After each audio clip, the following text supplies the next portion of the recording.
acheter un immeuble déjà loué. Les 3 risques juridiques importants. Bonjour, je suis Valérie Molindoni, avocate au barreau de Paris en immobilier et je vous invite à vous abonner à cette chaîne si ce n'est déjà fait pour ne pas manquer les prochaines vidéos en immobilier.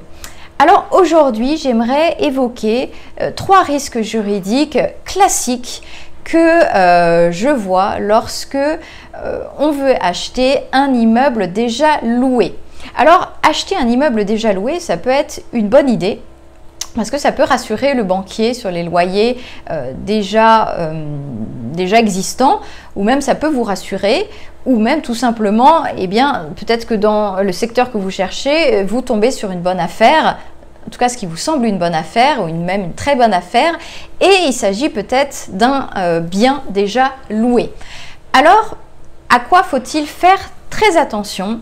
Et là, je voudrais attirer votre attention sur 3 risques juridiques. Alors, le juridique, il ne faut pas croire que c'est juste du juridique pour faire du juridique et juste parce que c'est une histoire de loi, de justice et pour savoir ce qu'il faut faire, ce qu'il ne faut pas faire. Parce qu'en fait, le juridique, en matière d'investissement immobilier, ça a toujours une conséquence directe sur la rentabilité de l'opération.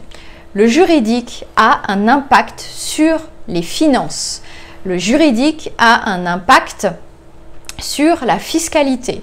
Donc tout ça participe à la rentabilité de l'opération et c'est en ça que c'est important de se pencher sur le juridique.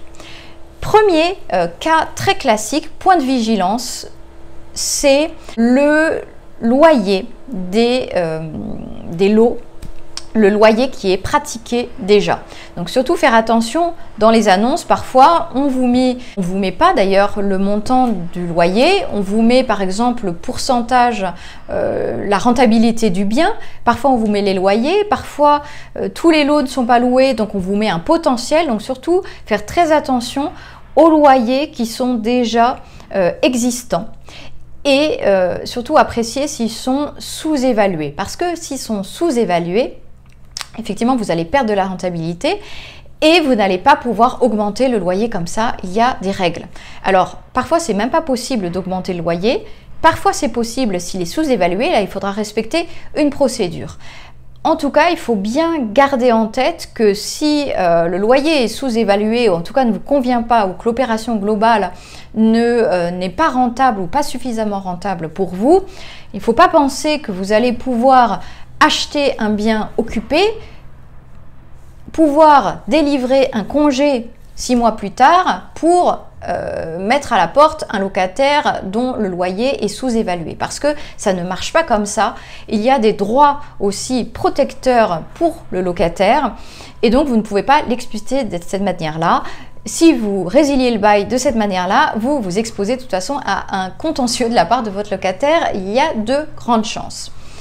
Deuxième point de vigilance aussi juridique, c'est le règlement des loyers concernant les lots. Parce que parfois, on se rend compte un peu tard qu'il y a en fait des impayés dans le logement, en tout cas dans le bien convoité. Et là, il faut apprécier le risque et l'ampleur. Ça ne veut pas dire qu'il ne faut pas acheter un bien où il y a des impayés, c'est pas vrai.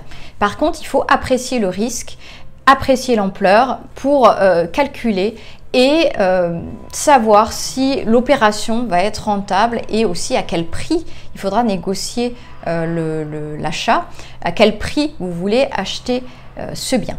Troisième point de vigilance également, c'est le type de location qui est pratiqué actuellement et le type de baux. Parce que ce soit de l'habitation, que ce soit du nu, que ce soit de la location meublée, courte durée ou du commercial, vous n'allez pas pouvoir basculer et changer et faire ce que vous voulez dans les lots.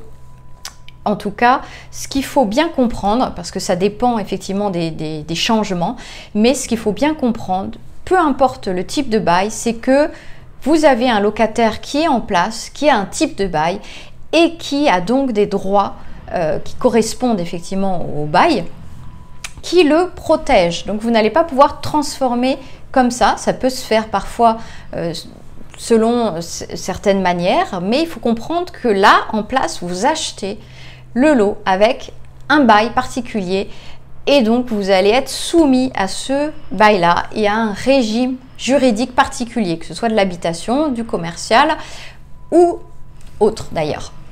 Donc, en général, comment ça se passe? Moi, je procède effectivement à un audit avant acquisition du bien pour mes clients, en général avant l'offre. Alors avant l'offre, quand c'est possible, parce qu'on est peut-être sur une zone, dans un secteur moins tendu et peut-être sur un bien qui ne va pas s'envoler en 24 heures. Donc on a le temps, moi j'ai le temps de faire une étude du projet pour savoir identifier en fait, les coûts cachés, les risques juridiques et les coûts cachés, et ce qui permet de proposer aussi un prix en conséquence afin que l'opération soit rentable, ou peut-être même de ne pas se lancer dans l'opération si finalement elle n'est pas suffisamment rentable, en tout cas après cet audit-là.